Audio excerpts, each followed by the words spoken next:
Les vraies voix Sud Radio. 3 mots qui sont extrêmes, exclusion et icône. Le président Macron dénonce des alliances contre nature aux deux extrêmes lors de sa conférence de presse sur les législatives. Il espère bien rallier les modérés de tous bords après sa dissolution surprise.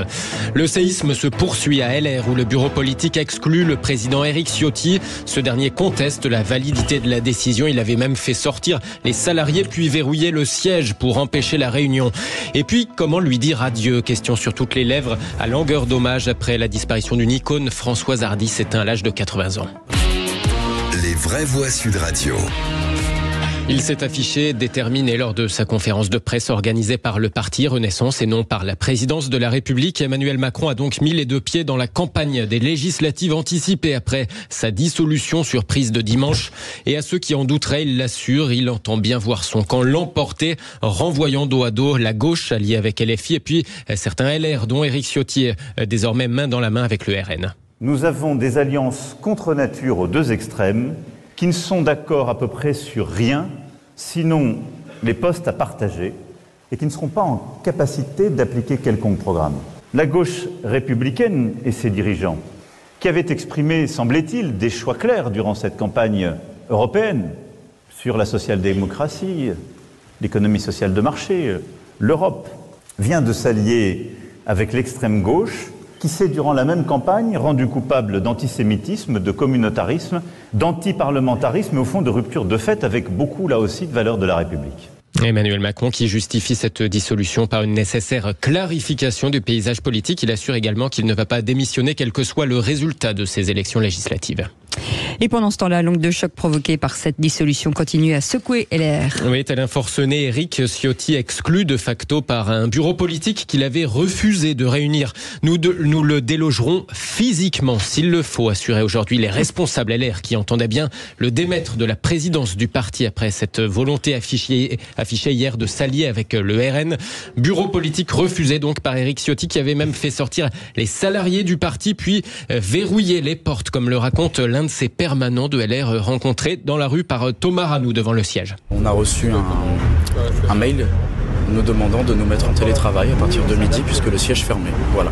Éric Ciotti, dans un communiqué, a expliqué que la tenue d'un bureau politique était illégale compte tenu des statuts. Il envoie ce message-là.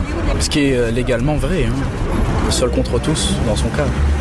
C'est plus une crise du parti contre lui qu'entre nous, parce que nous, on est tous d'accord. On est du bon côté de l'histoire. Un permanent de LR avec Thomas Ranou pour Sud Radio. Finalement, les ténors du parti, les Républicains, se sont donc réunis hors les murs au musée social de Paris pour procéder à cette exclusion du président Éric Ciotti. Lui estime d'ailleurs à l'instant qu'il est toujours président du parti. Alors, qu'est-ce que ça veut dire? On est du bon côté de l'histoire. J'ai pas bien compris de quel côté ils étaient. Alors, je me posais la question, probablement quelque chose qui n'est pas très éloigné d'Éric Ciotti, me semble-t-il. Vous avez compris quoi? J'ai compris l'inverse. Ah bon? Oui, j'ai compris l'inverse. Après, il faut comprendre que pour des salariés d'une organisation politique, le fait d'avoir, sans processus collectif de décision, appris lors du journal de 20h, la décision personnelle d'Éric Ciotti, c'est un véritable choc pour un véritable séisme. C'était le 13h. De 13h, pardon. Surtout après la campagne menée par François-Xavier Bellamy, qui avait fait un peu chaud au cœur à la famille républicaine après la douche glacée de la dernière présidentielle. Non, mais sur les méthodes, on peut critiquer ce qu'a fait Éric Ciotti. D'abord, pas mal sur les méthodes, parce que non seulement il est parti tout seul, mais visiblement sans avoir vraiment préparé ses arrières. Enfin, en tous les cas, j'observe ça de l'extérieur, je suis un peu sidéré. On peut aussi critiquer sa ligne ou pas.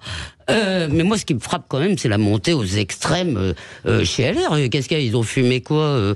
Je veux dire, alors là, un dit Munich, l'autre dit collaboration, le quatrième va dire quoi? C'est Dark Vador, c'est Dark Vador, Mussolini, c'est Dark Vador, les forces du mal. Il va falloir quoi? Le mettre au cachot, le bannir jusqu'à la... Non mais, je veux dire, on se calme.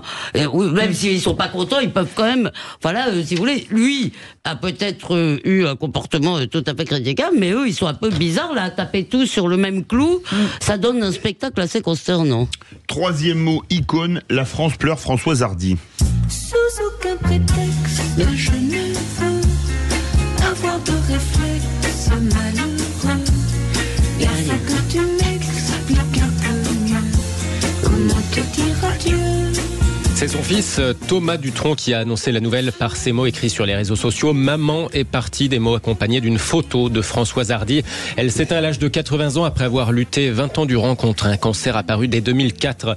Jacques Pessis raconte avoir été frappé par la modestie de cette icône française à chaque fois qu'il l'a rencontrée. Quand elle téléphone à une maison de disques en 62 chez Vogue, c'est la première dans l'annuaire qui lui apparaît, elle est reçue, ce qui l'étonne, et quand on lui signe un contrat pour une chanson, elle ne revient pas, c'était Tous les garçons et les filles. C'était aussi une femme très timide. Elle a quand même été une icône de la mode. Ça a été la chanteuse française la plus célèbre à l'étranger dans les années 60. Bon, Mick Jagger l'a considérée comme une icône. On a cassé des vitres à l'aéroport de Téhéran pour obtenir des autographes quand elle est venue en 68. Et il y avait un nightclub qui était baptisé Tous les garçons et les filles. Elle était ultra perfectionniste. Quand un disque était enregistré, elle le détestait quelques jours plus tard. Le témoignage de Jacques Pessis ce matin avec Laurie Leclerc et Patrick Roger. Sud Radio rend hommage à Françoise Hardy ce soir avec les clés d'une vie en sa compagnie à 21h. Ne crois pas que tes souvenirs me gênent et cours jusqu'à perdre haleine. Viens me retrouver. Merci beaucoup Félix Mathieu. Bien entendu, on en reparle.